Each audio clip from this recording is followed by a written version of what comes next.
একটা সন্তান বাবা মার কাছে আল্লাহর দেওয়া বড় উপহার। সেটা যদি হয় ছেলে হোক বা মেয়ে, দুটোটাই এক সমান। আজকে আমার ছেলে দেখুন রাস্তায় বেরিয়ে খেলতেছিল আর আমাকে দেখাচ্ছিল মোটর সাইকেল। তো তাকে মোটর সাইকেল আমি কিনে দিব, তাকে আমি বলতেছি বাবা তুমি বড় হয়ে নাও, তারপর আমি মোটর সাইকেল কিনে নিব। তো মোটর সাইকেলের সামনে নিয়ে আসছে, তা আমি মোটর সাইকেলটা আবার একটু ভিডিও করে নিছিলাম। তো সে আবার মোটর সাইকেল বারবারই উঠতে চায়, তো কখন আবার পড়ে যায় ছোট মানুষ, তার জন্য আমি আর মোটর সাইকেলে তাকে ওঠাই না। আর এদিক দিয়ে একটা ফুল গাছ, আমাদের বাড়ির সামনেই ফুল গাছটায় যে দেখুন কত সুন্দর সুন্দর ফুল ধরে আছে।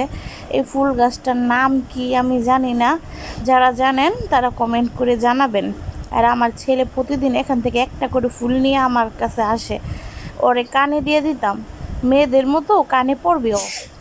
তো যাই হোক, ওই ফুলগুলো ওই অনেক পছন্দ করে, অলরেডি আমার কাছে প্রতিদিন নিয়ে দেয়।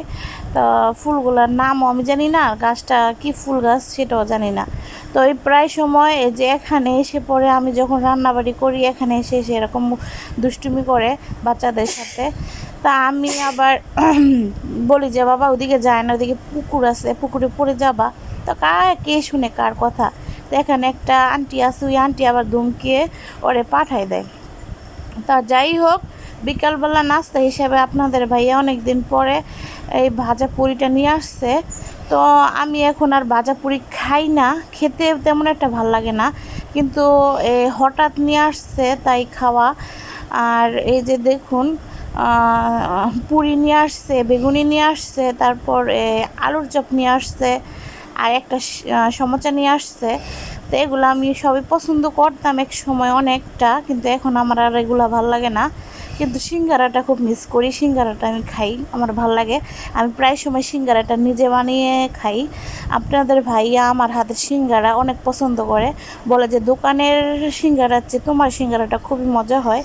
আর এদিক দিয়ে আমার ছেলে খাচ্ছিল আর আমার দিকে তাকাচ্ছিল আর অনেক খুশি হচ্ছিল, ওই সসটা দিয়ে খাচ্ছিল আর আমার দিকে তাকাচ্ছিল।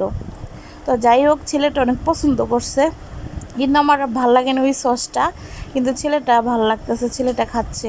আর এদিকে আপনাদের ভাইয়া মোবাইলে রিচার্জ না করে ফোনে কাট বসছে, মিনিট কাট, এখন তো ফেসে গেছে লোকটা, এখন তাই মোবাইল টিপতেছে আর আমরা খাচ্ছিলাম। যাই হোক, আর এদিক দিয়ে যে আমার বাবুটা, এটা আবার অন্য একটা ভিডিও শ্যুট আমি করছিলাম, সেটা আবার অ্যাড করছি, কারণ আজকে যাই হোক একটা ভিডিও তো দিতে হবে, কিছু করার নাই। সেই ভিডিওটা অ্যাড করে আমি 3 মিনিটের উপরে একটা ভিডিও বানাইছি।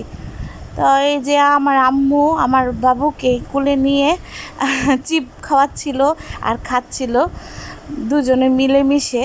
আর এই যে দেখুন বাহিরের ভিউটা দেখুন, গ্রামের মানুষ এদিকে সবাই, এদিকে গ্রাম সাইড, তো সবাই লাকড়ি দিয়ে চুলার পাড়ে রান্না করে, মাটির চুলায়, কিন্তু আমাদের বোতল গ্যাসে রান্না করে। যে দেখুন এলপি গ্যাসে আমার আপু রান্না করতেছে অলরেডি। আমার আম্মুও মাটির চুলায় রান্না করে মাঝে মধ্যে। তো আমি আমার আপুর সাথে কথা বলতেছিলাম আর ভিডিও বানাচ্ছিলাম। তো সবাই ভালো থাকবেন, সুস্থ থাকবেন। আমার ভিডিওটা যদি ভালো লাগে অবশ্যই শেয়ার করবেন।